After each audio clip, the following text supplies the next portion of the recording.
நாளைய தினம் வெள்ளிக்கிழமை கழக புரட்சித் தலைவர் இளைய தெய்வம் அம்மா பேரவை கழக அமைப்பு ரீதியான 82 மாவட்டங்களிலும் இன்னும் 1-2 மாவட்டங்களிலே மாவட்ட கழகத்துடைய செயலாளர்களுடைய ஒப்புதலை நீங்கள் பெற்று உடனடியாக நீங்கள் களம் செல்ல வேண்டும்.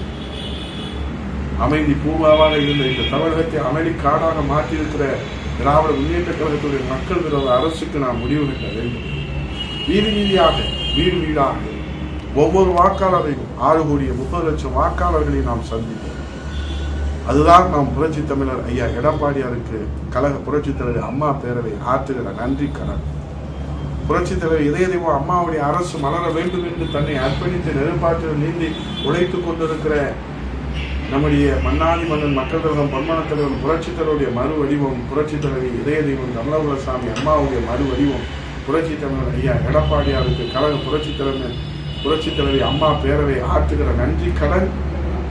களத்துக்கு செல்வோம், வாக்காளர்களை சந்திப்போம், பொதுமக்களை சந்திப்போம், இளைஞர்களை சந்திப்போம், மாணவர்களை சந்திப்போம், விவசாயத்தை நம்பி இருக்கிற அந்த விவசாய பெருங்குடி மக்களை சந்திப்போம், வீடு வீடாக செல்வோம், வீதி வீதியாக செல்வோம், வாக்காளர்களை சந்திப்போம், களத்திலே நேரிலே சந்தித்து சத்தியத்தை எடுத்துச் சொல்வோம், உண்மையை எடுத்துச் சொல்வோம், யதார்த்தத்தை எடுத்துச் சொல்வோம். மக்கள் விரும்புகிற தலைவர், மக்கள் வரவேற்கிற தலைவர், மக்கள் எதிர்பார்க்கிற தலைவர் புரட்சி தமிழர் ஐயா எடப்பாடியார். புரட்சி தமிழர் ஐயா எடப்பாடியார் புரட்சி தலைவர்களுடைய ஆட்சி, அம்மாவுடைய ஆட்சியை இந்த தமிழகத்திலே மலரச் செய்வதற்காக உழைத்துக் கொண்டிருக்கிற அந்த உத்தமர் கரத்தை வலுப்படுத்துகிற அந்த மகத்தான பணியை செய்ய வேண்டிய தருணம்.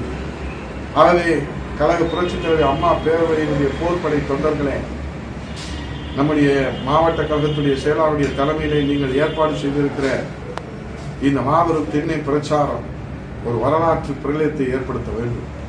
தமிழகத்திலே ஜனநாயகத்திற்கு பேர் ஆபத்து. இந்த தமிழகத்திலே ஜனநாயகத்தை இன்றைக்கு குழி நோண்டி புதைக்கிற அந்த நிகழ்வை மெல்ல மெல்ல திமுக நடத்தி கொண்டிருக்கிறார்.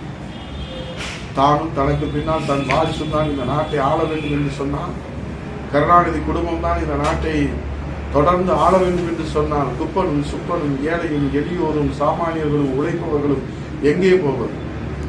ஆகவே தமிழகத்திலே விடுக்கப்பட்டிருக்கிற சவால், ஜனநாயகத்திற்கு விடுக்கப்பட்டிருக்கிற சவால். மக்களே, நாம் சிந்திக்க வேண்டிய நேரம் இது. மக்களே, நாம் எச்சரிக்கையாக இருக்க வேண்டிய நேரம் இது. தமிழ்நாட்டினுடைய எங்கள் உயிரிலும் மேலான தமிழக வாக்காளர் பெருமக்களே, உங்கள் பாதம் தொட்டு நாங்கள் வணங்கி கேட்டு